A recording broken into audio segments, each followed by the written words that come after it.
Corey's going through his story about what he's been working on and how it works, we'll have a chance to dig into that. Also want to remind everyone, if you're into Twitter and you're also, or if you're not and you're looking to find a way to really like grow your exposure and get engaged with folks, tweet at 1MillionCupsLR and use hashtag 1MCLR if you hear anything inspiring or something neat or something that you feel like you want to share with your network. Our presenters' information are up here for Twitter. It's the RaftUp, at the RaftUp. And I can write that a little bit bigger for folks back there. And make sure you capture that stuff because we want to create an echo chamber of exposure and really get people excited they wouldn't be able to come. And we also have this live stream today. So if you go to the Venture Center's Twitter, you can actually see a link, I think, where that live stream is available. So if someone wasn't able to make it that you know, shoot them a link to that, and you'll also be able to catch it after the feed has stopped. All right, so that's enough for me. I'm super excited about this presentation, so I'm eager to get Corey up here. But real quick, last few things I want to say is I met Corey at a 1 Million Cups, actually, so that's a great story from 1 Million Cups. But from that time, I saw this enthusiasm and passion and excitement around starting something that he really believed could make a difference in people's lives. And then I saw him engage with the rest of the community, and he ended up coming in second at a startup weekend. He's won some awards at pitch competitions, and I've really seen him just dive into every single resource. I think he also did a program with Arkansas Small Business Technology and Development Center. And everybody who has worked with Corey knows that he is so passionate about what he's doing. So without further ado, let's give a warm welcome to Corey Balkans, who's going to tell us about RaftUp. Thank you. Thank you. Good morning, everybody. Thank you for joining me. Yeah, 1 Million Cups, it was a great eye-opening for me. So, good morning. My name is Corey Balkans, founder and CEO of RaftUp. I'm going to get into the story about how I got into this idea. So, we at RaftUp believe that we can turn boaters into lifesavers.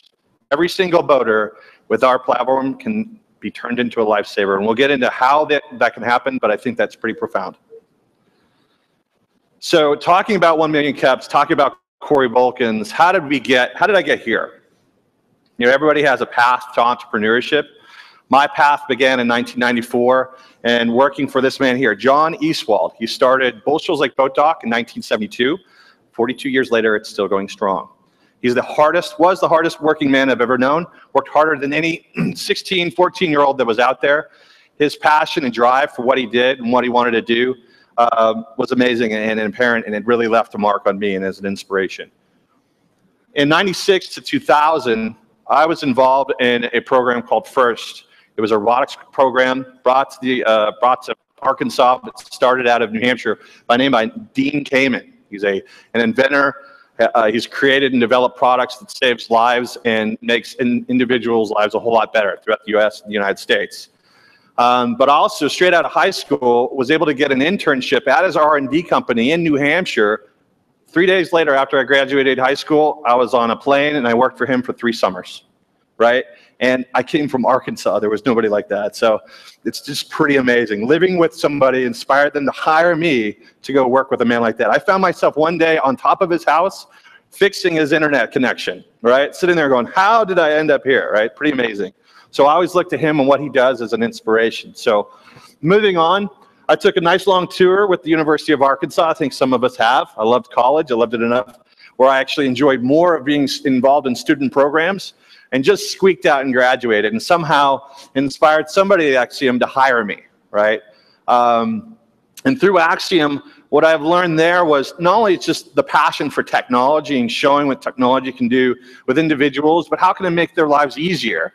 How can they connect with their customers a lot easier? And I learned how to do that and created that through Axiom. And in 2010, Axiom brought me to Australia, and in this visit, for a month-long visit, I was doing some work down there. I went on a 4-day live-aboard dive experience on the Great Barrier Reef. Bucket list item for sure. But really what the bucket list item there was meeting these individuals, these 19, 20, 21-year-olds that were running the boats. Has anybody been on a liveaboard boat before? I have gone scuba diving. It's run by 19 and 20-year-olds, right? So they're teaching you how to scuba dive, teaching you, all these people that are on a bucket list, that they're doing something amazing and they're teaching you how to do it. And at that point, I started to get this spark in me, like, I want to do this. I don't want to do, not to say acting, but I want to find my passion and be on a boat showing people how to dive on this amazing experience. So go ahead, go to 2011. I moved over to Merkle. I walked across the street to become a technology consultant, a management consultant, to learn the craft, to learn the trade, to build business cases, right? What is it that we're going to introduce to a company to help innovate? What are they going to do to make their jobs and lives easier, how they can connect with their customers? My job is all involved in marketing. So how do we market to that customer? How do you know a customer? And at the same time, how do you make that person's life a little easier to execute a marketing campaign? 2012, I'm a proud owner of a chaparral boat. Everybody, whoever is a boater, dreams of a moment. They get the fever when you look at a boat.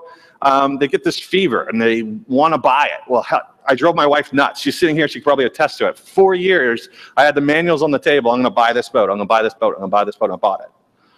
But the awesome experience, challenging, right? We'll get into that. And then bring us to current state, 15.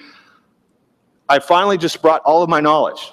Graduation, my work experience, these little levers, inspiration, mentors, met people at the Venture Center, 1 Million Cups, Jordan Carlisle, meeting the folks at Startup Junkie, and turning this idea into reality.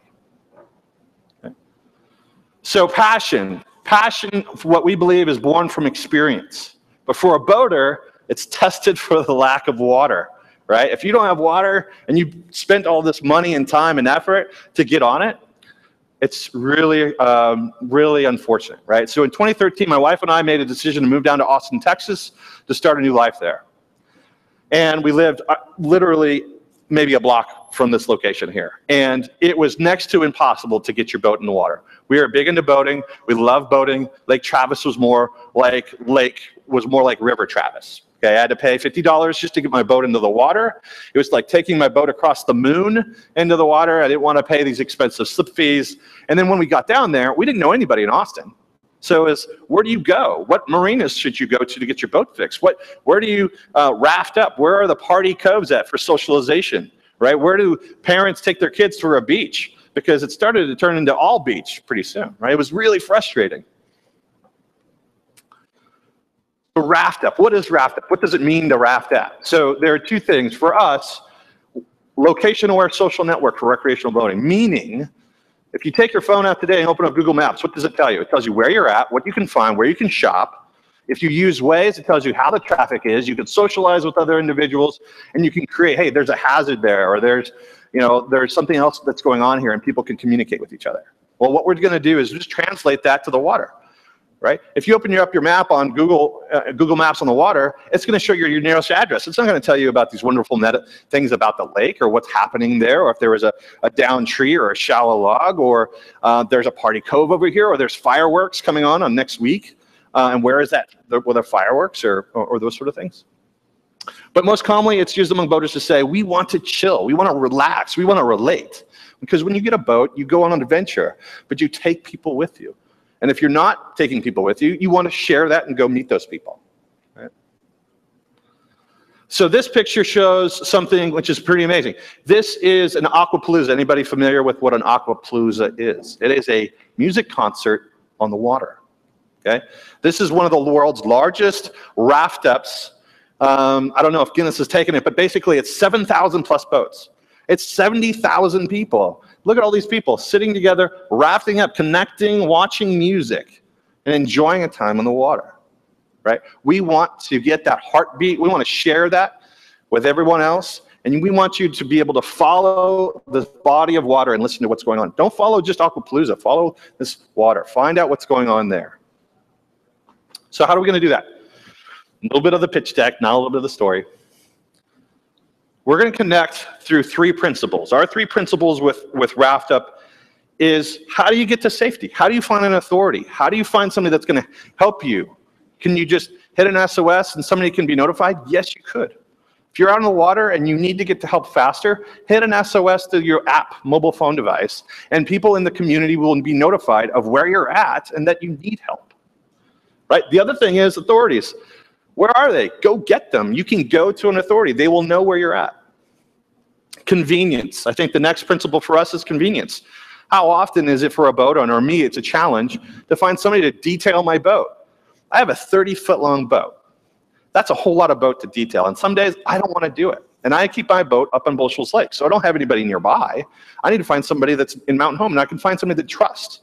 So if I do a search on the internet, I can get a whole list of contacts, or I could join a service to find out, or go into a forum, or I can talk to the marina, but that doesn't give me a lot of information. I'm spending a whole lot of time trying to get some of that help. So if I can go and reach out to those business partners and say, hey, raise your hand, show you that you can help me with my boat, service my boat, do whatever with it. Even drop me into the water if I wanted to. I could schedule a time, pick me up, drop me in the water. I can go boating by myself. But let's show yourself. Show yourself on the map. Let's ratings and reviews, and let's add convenience to your boating life. Right? And then the third principle for us is really events and activities. You go out there, you want to say, hey, I just hit the water. Notify everybody that's in your friend group that you're on the water, or create an event. I'm going to drop a pin in this cove.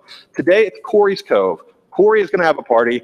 Let's bring our friends out here. Let's raft up. Let's do something, right? And share that experience. And you can do all of that by using a mobile device or access through the web. Okay. Market size, if you're going to look at it, 1/3 of every American last year participated in recreational boating in one aspect, right? That means either they are a boat owner or they participated by sitting on a boat, going somewhere. And so there's a lot of individuals in just the US alone that's done that. It's a big industry, $36.6 billion last year. And every year it's been growing. Between now and 2019, there's going to be a 5% growth, year-over-year growth in the boating industry, recreational boating industry.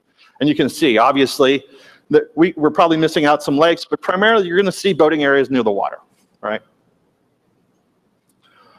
We're building a beta app. It's in process. We've contracted with a software development company here in Arkansas, out of Northwest Arkansas, and we're building a beta iOS app. We're going to allow individuals, this is just it's not the exact dash, but it'll give you a good sense of what it's going to be, but basically creating those points of interest. Creating an SOS, hey, I need help, come and get me. So we call it an SOS PAN. PAN basically means non-life threatening emergency, right? So it's not a Mayday call, it's just, hey, come and help me, I need help, and it'll notify people around you. Push notifications, it's just gonna let people know in your friend group, hey, I'm hitting the water, this is the activity I'm doing today. Some people are scuba diving, maybe they're sailing. And then geofence, this is a really cool feature. If you're out on the water, people ask the question about battery life. Right? We understand that your battery doesn't last that long. And some people's boats, they keep their phone connected or they're streaming music with Sirius XM or what have you. But with geofencing, what it's going to allow us to do is understand where you're going. And we're cooking you where you're going so that if you do lose connectivity on the water, because it can happen, we'll know where your last known location is. And from a safety perspective, that is purely amazing. Business model, we're going to build in, how are we going to make money, right? So it's partner subscriptions. We're going to look at companies that come to us and want to participate, engage with that boating community. How many of those businesses, let's say Bale Chevrolet, for example. Bale sells trucks to people that buy boats. It's just obvious. And they want to market to say, hey, Chevy sells a great truck to tow a boat. How would you like to 100% engage with the people that are using their boats within our platform? By natively showing advertising about Bale Chevrolet, and they can sell you a boat or sell you a truck to tow your boat. It's pretty amazing. We're not throwing ads in your face. We're not going to throw ads all over the app or the web page, what have you. But just notify, hey, Bale's there, and that you can buy a truck from them. Premium content. Everyone wants a little bit more, right? So it's a free app to use. It's a free service to use, but you can go in there and go, okay, hey, I'm really big into fishing, and some guides have some great fishing spots. Would I pay for their fishing spots? Probably so, right? And then facilitation and convenience services. Hey, everybody has an issue on the water sooner or later, right? And I've been broken down. I have to call the boat dock. I have to call the tow service. I got to find out where I'm at. And in some locations like Boat US or a company called Sea Tow, which is on the coast, they can charge between $110 to $1,000 just to tow you in, right? Better have your credit card ready. Or what if you didn't have your credit card? Or what if you just had cash? Well, we'll be able to help facilitate those things. And then growth strategy. How are we going to do this? So partnerships. We're building with marinas. We want to partner with Corps of Engineers and relevant Department of Natural Resources like the Game and Fish Commission, right? So how do we get our name out? How do we partner with them? How do we bring their wildlife officers to be part of that safety community? And then obviously the manufacturers. We have several boat manufacturers in the state of Arkansas. It's pretty amazing how many people build boats in Arkansas, right? 90% of all boats that are ever made in the world actually come from the United States, right? And a good portion of those manufacturers are here in Arkansas. Trade shows and events, I just showed you Aquapalooza and the numbers there, but you know, boat shows, 50,000 people, Miami International, 96,000 people. Foot traffic at these events is pretty huge. So when we go to these events, we're going to be exposed to a number of people that are passionate about what they're doing and would buy into this platform, download this application, and test and be part of the community. And then social communities, we're already doing that, right? So if you're already out there on social media, Twitter, Facebook, we're a utility. So we're not only just an app, but come out and learn about what it means to RaftUp, what it means to have ramp rage. How do you deal with ramp rage? Does anybody know what ramp rage is? You ever sat in traffic and it doesn't go anywhere? How would you like to sit on traffic, you run and put your boat in the water and they don't go anywhere? How angry do people get? It's crazy. There's actually YouTube videos and it's phenomenal what happens there. And you get to actually see marriages break apart and it's horrible. I know that's a horrible thing, but it's a sad and horrible thing, but you can see it. Our team, we have an amazing team. My passion is to help save people's lives on the water, make it more convenient. And my conviction to that is help, obviously, convince my wife to come along with me. But Tim Byers, who's here in the audience with me, Scott Roenbeck, and Vanessa McDaniel.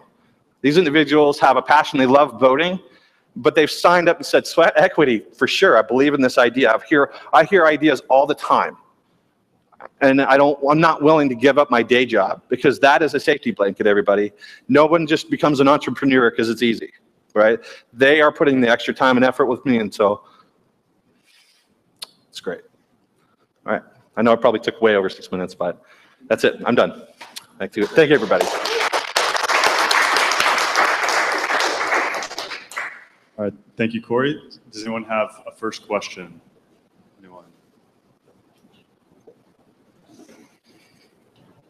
And before you ask your question, please say your name and what you do, just so the folks live stream can hear.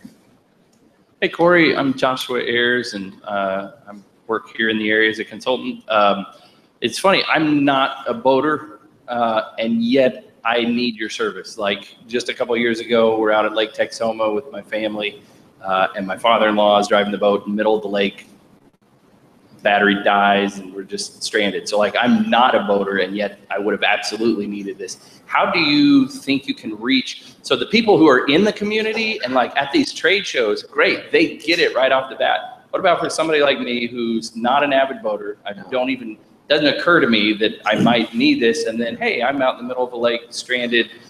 What might people who are just kind of searching for help like that, any thoughts on how you might be able to reach them when they're in a bad spot out on the water, but they have cell phone reception? Yeah. Any thoughts on that? No, it's great. So how do you reach non-boaters? How do you get this in front of people who are just participating, but they could probably engage with individuals because they don't own a boat? So good question, Joshua. Thank you. So what we believe is marinas are like, they're really just glorified gas stations, right? You go in, you buy your gas, you buy your snacks, your ice, what have you, and you leave. And every boater and everyone that's in there and everyone on my boat loves to go get ice cream while going to the marina, right? Well, those individuals, when they go in, they can learn about RaftUp. As we partner with these marinas, the partnerships are going to, hey, ask me about RaftUp. We participate in RaftUp. Maybe we'll have some signage, we'll have some information out there. But it's a situation where they can learn about the value and the benefits there. And it's not just for the boater to say where you want to go, but it's also to socially engage with one another, right?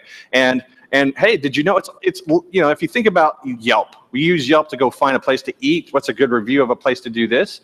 Well, the benefits to the non-boater is, hey, I really like to go wakeboarding. Where's a great place to go wakeboarding? Or the possibility, and we're really encouraging this from our wakeboarding crowd, and they really want to do this, is, hey, I want to go wakeboarding today, but all of my friends don't want to go wakeboarding. Who wants to go wakeboarding today?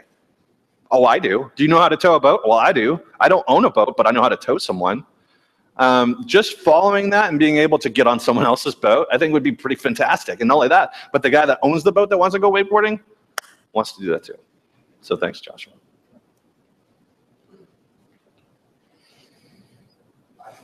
Calhoun here. Hi.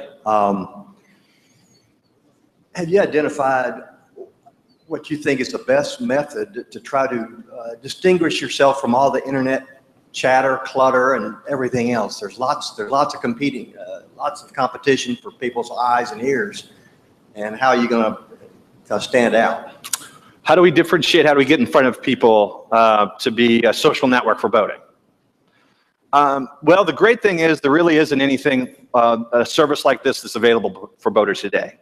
So how we differentiate is we're going to start small. We're going to start curating and start with our marinas to understand what is it that people really like about what we're doing, and then grow that through the marina. Grow their organic, like through the existing boat owners and the renters that go there. It's just share their experiences, post it to the Facebook, write the blog about that experience, about what they're doing.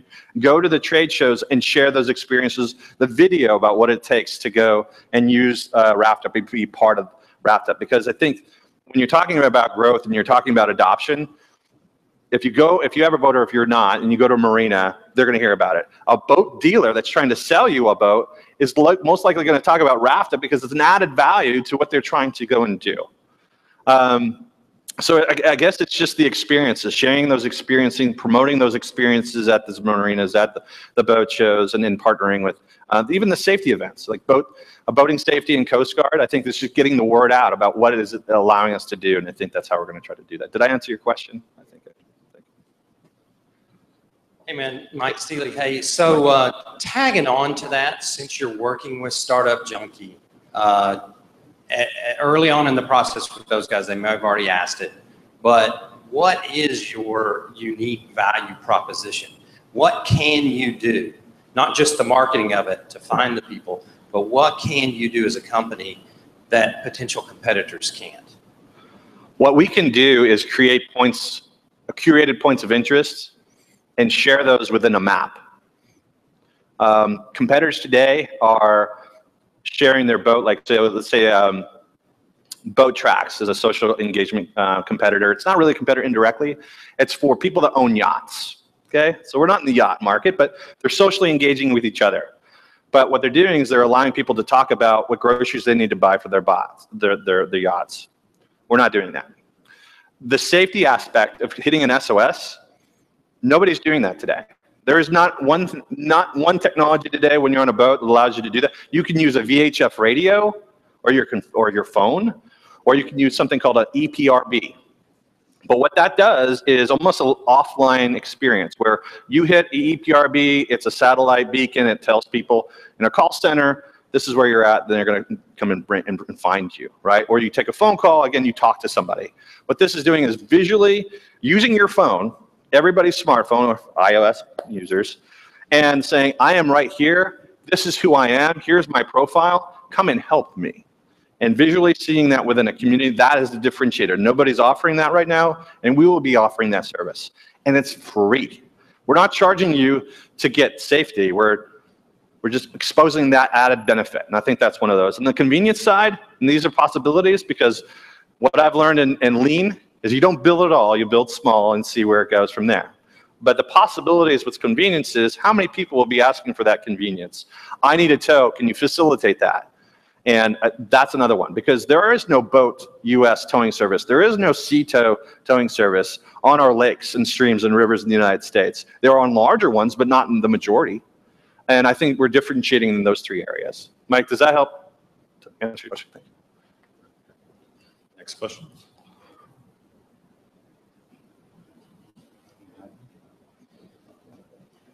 So you mentioned it briefly, and this is Jordan, by the way, for folks tuning in over Google Hangouts.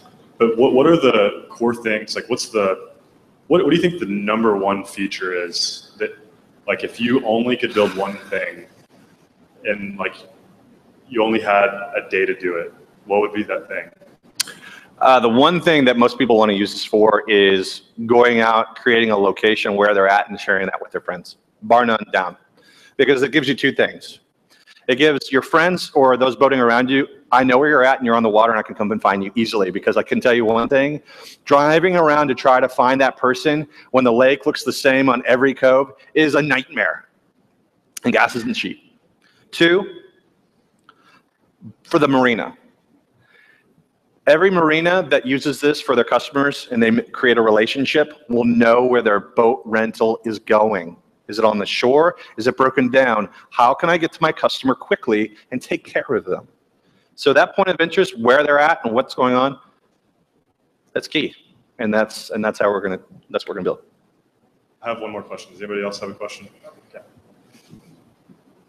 So where's your growth strategy? I'm guessing you're starting with Bull Shoals, but are you Arkansas or Right.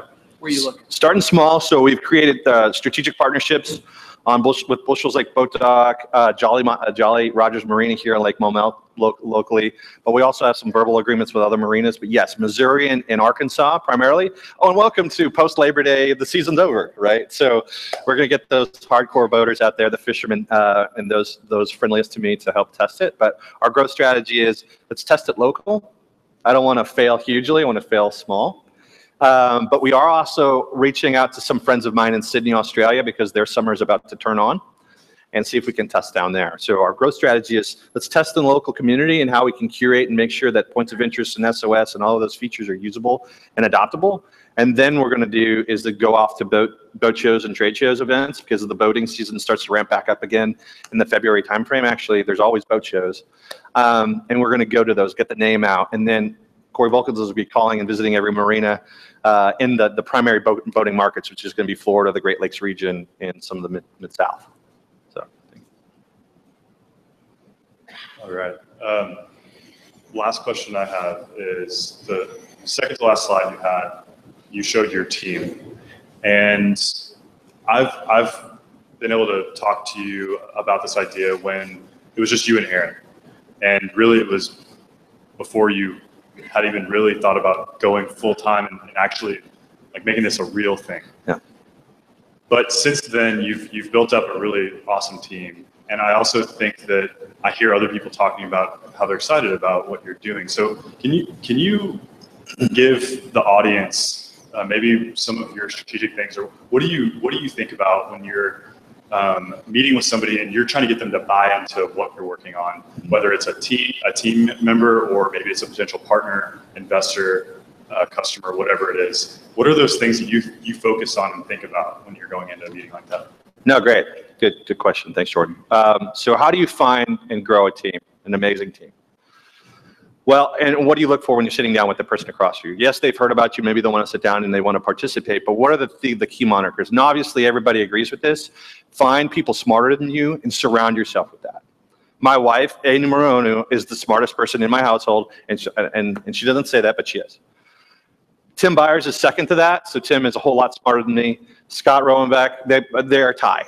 It's a wrestling match. And then Vanessa McDaniel. And so when I sit down across from, let's say, Scott Rowenbeck, he's not here today. Scott and I, we went to college together, and just so happened through networking, Corey is starting a startup. Scott, let's catch up again.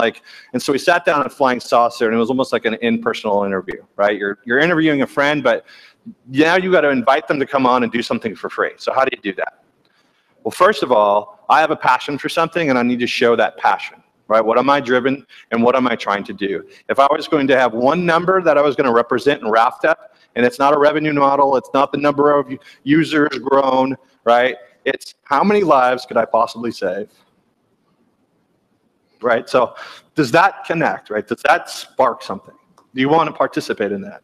And then you start to ask questions like, what do you find passion in? What do you want to do? Because I don't want to just give you a job. Right? I don't want to have something where you do this today at Main Street, but can you come over and do what you want to do, but find your future here? So tell me your story. What do you want to do? And it's not to convince them to give up what they're doing today, but it's something very powerful to say, I can give you that opportunity if you want to come along with that, and give them that spark. With Tim Byers, it's another story. He sees something more than a day-to-day job in a cube. And I don't want to give a day-to-day job in a cube at RaftUp, right? I believe in 4-day work weeks, 4-hour work weeks, great.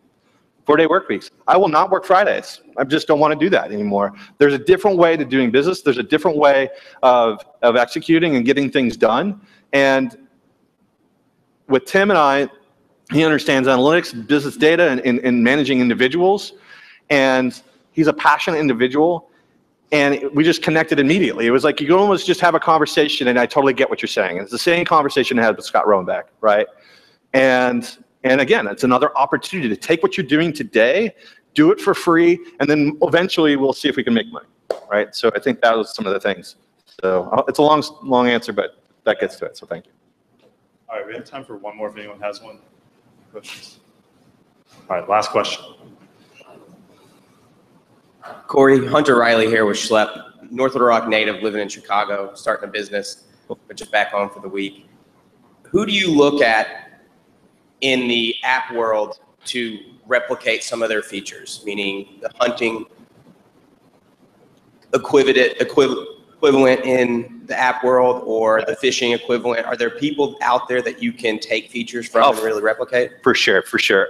Who do we replicate? Who do we fast follow? Who is our model? The great thing is there's no new ideas. There are great examples from Google. There's great examples from, I don't know, LinkedIn from social or Facebook, right? So if I looked at our model, who we're going to follow after, who does a really great job, social networking. Okay, well, let's look at Facebook. What are they doing to grow their audiences? What's the aha moment for Facebook? It's when you found your friend on Facebook and you can connect and share, right? So how do they do that? Google Waze. I don't know, has anybody used Waze before? Waze is a great social driving around app, right? What it allows you to do is create, hey, this is what's going on right now, or there's an accident, and then somebody can go in there and mark it, and then they can curate roads and things like that. We're looking to them, like, how did they do what they did on the land? How do we translate that on the water? And that's like it's a driving map thing. Yes, it's a driving direction map. Thank you. Yeah. So those are a couple examples I'd like to reference as a point. So. All right, that's all the time we have for questions. Let's give Corey another round of applause. But hold on. So what we do with every single 1 million cups presenter, and you know this because you've been to 1 million cups, what's the one thing that we can do as a 1 million cups community and leave with today to help you? How about now? This works, okay. So what can you do to help us? We are looking for you to share and promote who we are. We are an Arkansas startup. We're building in Arkansas. We're testing on natural resources in the state of Arkansas. So if you know a boater, or you're a boater yourself, sign up. We're looking for beta testers, right? Help us break and curate and make this thing awesome. And the second thing that I want you to do is just visit and share the story. Like, did you like what we're trying to accomplish? Did it make sense? Because the only way we're going to learn and make better, and especially for me, is to hear that. So don't hesitate to let us know on Facebook. Share the story, join up, test if you need. I just need testers. I really do. And business partners, if you know a marina, or if you need a partner who wants to test with us, or a manufacturer, you know somebody at the Game and Fish Commission that I could get in front of and talk about how this exposes and get you access to help, and then you can get to those people faster, that's awesome. So let's get people on RaftUp. Let's give it up for Corey. Thank you.